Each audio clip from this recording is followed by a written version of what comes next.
नमस्ते स्टूडेंट, कैसे हैं आप सभी लोग। क्लास 9 मैथमेटिक्स हम कर रहे थे, मैथ्स का सब्जेक्ट हम कर रहे थे क्लास 9 का NCERT course, chapter number 6 lines and angles. इससे पहले मैंने आपको लाइन्स और एंगल्स का इंट्रोडक्शन डाल दिया है। अब कंटिन्यू चैप्टर करते हैं आगे। हम देखते हैं पार्ट्स ऑफ एंगल्स कितने होते हैं। पार्ट्स ऑफ एंगल्स आपके टोटल 5 होते हैं। जो सबसे पहला है आपका कॉम्प्लीमेंट्री एंगल्स। अब आप देखोगे कॉम्प्लीमेंट्री एंगल्स ऐसे होते हैं, ठीक है। इसके बीच में जो एंगल आता है ये हमारा 90 डिग्री का होता है। अब ये जो एंगल हमारा जो बना है वो हमारा ए बना है, ये हमारा बी बना है, और ये इसी को हम क्या बोलते हैं, कॉम्प्लीमेंट्री एंगल्स। सपोज आपका ये पूरा एंगल 90 डिग्री है। अब सपोज आपको यहाँ पे ये एंगल आपको 50 दे रखा है, तो आप आराम से इसको निकाल सकते हो a plus B equal to 90 degree, ठीक है। तो a प्लस बी आपका 90 है, तो a आपको दे रखा है 50 प्लस बी 90 डिग्री। अब यहाँ पे b करके आप 90 से माइनस कर दीजिए 50 डिग्री, ठीक है। तो आपका b का क्या डिग्री आ जाएगा, 40 डिग्री। इस तरीके से हम कॉम्प्लीमेंट्री एंगल्स जो होते हैं इसको हम सॉल्व कर सकते हैं। अब सेकंड हमारा सप्लीमेंट्री एंगल्स है, जो आपका सप्लीमेंट्री एंगल्स मींस 180 डिग्री होता है। जैसे ये आपका एक डिग्री है और यहाँ से जा रहा है, ये आपका एक लीनियर है और यहाँ से एक एंगल जा रहा है, तो ये आपका ए हो गया, ये आपका ये पूरा एंगल आपका जो है ये पूरा एंगल आपका बी हो गया। तो सपोज आपको यहाँ पे एंगल दे रखा है 50। अब आपको पता है कि सप्लीमेंट्री एंगल हमारा 180 डिग्री होता है, तो यहाँ पे a plus B equal to 180। तो a हमें दे रखा है 50 plus b equal to 180 degree, तो b equal to 180 minus 50 degree, ठीक है। तो हमारा b कितना आ जाएगा, 130 डिग्री। ध्यान से देखिएगा, इस तरीके से आप कोई भी एंगल निकाल सकते हो। अगर आपको एंगल b दिया होगा कोई वैल्यू, आप ये इसी तरीके से एंगल a की जगह पे b की जगह पे 50 कर दो, तो आपका एंगल a 40 आ जाएगा। ऐसे ही इसको कन्वर्ट कर दो।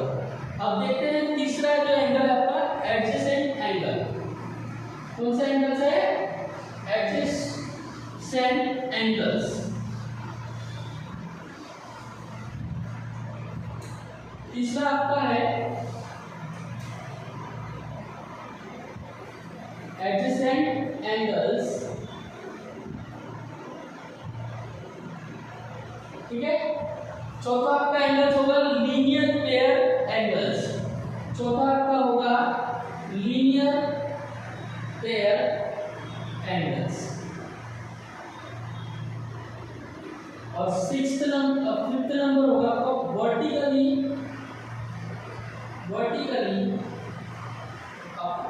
अपोजिट्स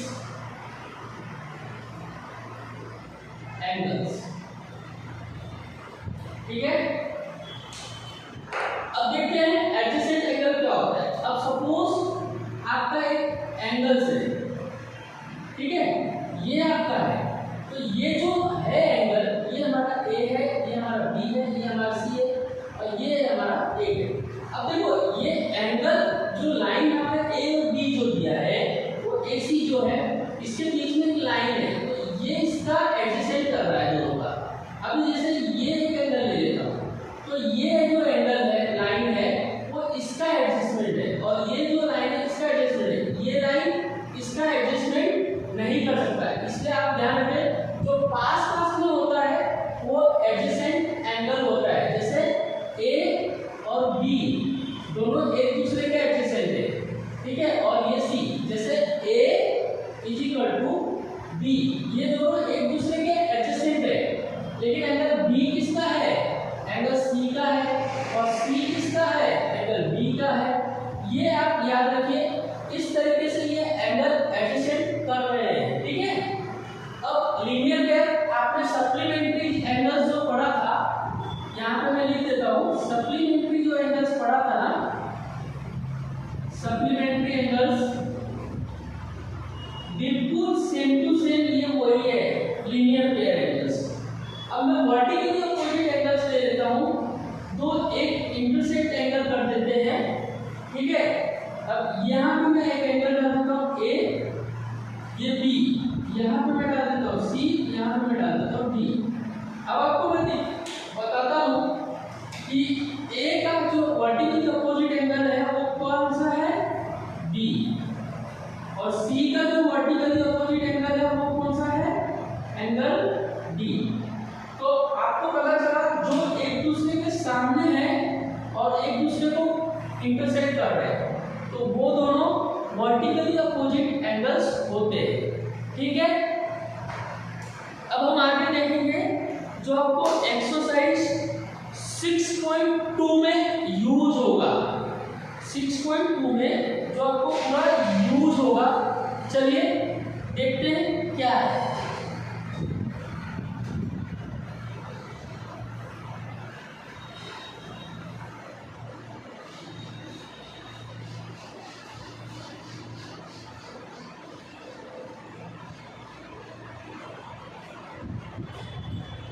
ये इंट्रोडक्शन चल रहा है chapter number 6 lines and angles का इंट्रोडक्शन चल रहा है पार्ट 2। पार्ट 1 में हमने लाइंस के सारे प्रॉपर्टी देखे थे और एंगल्स के सारे प्रॉपर्टी।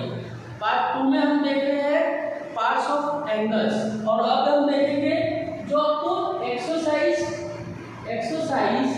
6.2 में उसके रिलेटेड आपको हम अभी देखने जा रहे हैं कि कौन से चीज आपको यूज होंगे। बहुत ही इंपॉर्टेंट है, बहुत ही वेरी इंपॉर्टेंट टॉपिक है, ये बहुत ही इंपॉर्टेंट टॉपिक है। ध्यान से देखिएगा सभी लोग। एक लाइन में पैरेलल लाइन खींच रहा हूँ, एक यहाँ खींच रहा हूँ और एक ऐसे खींच रहा हूँ, ठीक है। ये हमारा एक एंगल हो गया। अब देखिए इसके अंदर मैं एक यहाँ पे 1 बना रहा हूँ, यहाँ पे 2, यहाँ पे 3, यहाँ पे 4, यहाँ पे 5, यहाँ पे 6, यहाँ पे 7, यहाँ पे 8, ठीक है। इस एंगल को हम नाम दे देते हैं एम एन, ठीक है। क्या नाम दे देंगे, एम एन दे दो, या तो इसको एम दे दो, इसको एल दे दो, और जो ऊपर पूरा नाम है उसे हम एरो कर देंगे, ठीक है। अब देखो इस साइड को आप राइट साइड मान लो, इस साइड को आप लेफ्ट साइड मान लो। अब इसके अंदर सबसे पहला जो हमारा है एक्सटीरियर एंगल। एक्सटीरियर एंगल्स क्या होते हैं, एक्सटीरियर मतलब क्या होता है, बाहर। बाहर में कौन से हमारे एंगल्स आ सकते हैं, आप बता सकते हैं बाहर कौन से एंगल्स है हमारे। एंगल नंबर 1, 2, 7, 8 कौन से एंगल है, 1, 2। बाहर मतलब कौन से एंगल है हमारे, एक्सटीरियर। तो कौन से एंगल है, 1, ठीक है, एंगल 2, एंगल 7 और एंगल 8। एंड सेकंड टॉपिक है आपका interior angles and corresponding angles. Second जो टॉपिक है आपका इंटीरियर एंगल्स,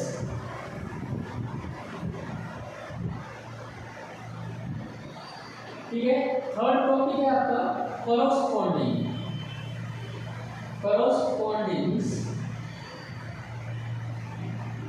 एंगल्स, ठीक है। इंटीरियर एंगल से बता दो कौन सा फटाफट। जब इंटीरियर आपका ये बाहर वाला है तो इंटीरियर ये अंदर वाला हुआ, लिख दीजिए फटाफट। 3, एंगल 4, एंगल 5, एंगल 6। इंटीरियर मतलब क्या होता है, अंदर वाला। करस्पॉन्डिंग एक दूसरे को जो क्रॉस कर दे। अब एंगल 1 किसको क्रॉस कर रहा है, करस्पॉन्डिंग देखिए। अब कौन किसका करस्पॉन्डिंग है, देखिए ये करस्पॉन्डिंग होता है। एक एंगल यहाँ बाहर का है और एक एंगल अंदर का होना चाहिए। एक एंगल बाहर का, एक एंगल अंदर का। अब यहाँ पे मैं लिख देता हूँ, एक एंगल बाहर का है और एक एंगल अंदर का है। तो देखिए इसका करस्पॉन्डिंग एंगल्स है, एक बाहर का और एक अंदर का। वैसे ही अब देखिए अब कौन सा हो सकता है, 3 7 का हो सकता है ना। तो 3 एंगल 3 इक्वल टू एंगल 7। अब देखिए इसका है, अब 2 एंगल 6 का है, एंगल 2 किसका है, एंगल 6 का करस्पॉन्डिंग है, और एंगल 4 किसका है, 8 का है। तो ये इसके करस्पॉन्डिंग एंगल्स है। अब हम देखते हैं ऑल्टरनेट इंटीरियर एंगल्स और एक्सटीरियर ऑल्टरनेट एंगल्स, ठीक है, या alternate interior angles, alternate exterior angles. चलिए ये कंटिन्यू डायग्राम रहेगा आपका, इसी के ऊपर सारे आपको 6.2 इसी के ऊपर सारे क्वेश्चन आपको करने हैं, ठीक है। अब ऑल्टरनेट इंटीरियर एंगल्स, चौथा पॉइंट है ऑल्टरनेट इंटीरियर एंगल्स,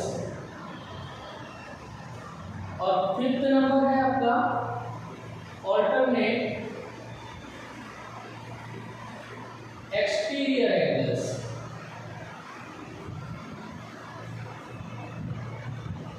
अब देखिए ऑल्टरनेट इंटीरियर एंगल्स क्या होता है और ऑल्टरनेट एक्सटीरियर एंगल्स क्या होते हैं, ठीक है। अब देखिए इंटीरियर में कौन सा है, 3 और 5, 4 और 6 कितना है, angle 3 is equal to angle 5, angle 4 is equal to angle 6। अब ऑल्टरनेट एक्सटीरियर एंगल्स कौन सा है, एंगल 1 और 7, angle 1 is equal to angle 7, angle 2 is equal to angle 8। ये आपके देखिए इंटीरियर और एक्सटीरियर ऑल्टरनेट एंगल्स है, 3 4 ऑल्टरनेट एंगल्स है दोनों, और ये आपके एक्सटीरियर ऑल्टरनेट एक्सटीरियर एंगल्स है, ठीक है। अब सबसे लास्ट आपका को इंटीरियर एंगल्स है, जो आपका एंगल 4 और 5। चलिए कर लेते हैं यहाँ पे 6 नंबर को इंटीरियर एंगल्स। एंगल 4 किसका है, एंगल 5 का, तो एंगल 3 किसका होगा, एंगल 6 का। ऐसे ही ये एक दूसरे के को इंटीरियर एंगल्स है। चलिए आज हमने लाइंस एंड एंगल्स के chapter number 6 lines and angles class 9 सारा इंट्रोडक्शन आज हमने कर लिया है। नेक्स्ट वीडियो आपको 6.1 के वेरी इंपॉर्टेंट क्वेश्चन मैं आपको कराऊंगा। ध्यान से इसी क्वेश्चन को प्रैक्टिस कीजिए बहुत बार, और यकीन मानिए यही क्वेश्चन आपको एग्जाम के अंदर आएगा और नंबर लेके आएगा। बहुत ही वेरी इंपॉर्टेंट क्वेश्चन मैं कराने वाला हूँ, देखते रहिए, ये चैप्टर बहुत इंपॉर्टेंट है। मेरे अगले वीडियो को इंतजार कीजिए और इस वीडियो को देखकर लाइक्स एंड सब्सक्राइब कीजिए। धन्यवाद।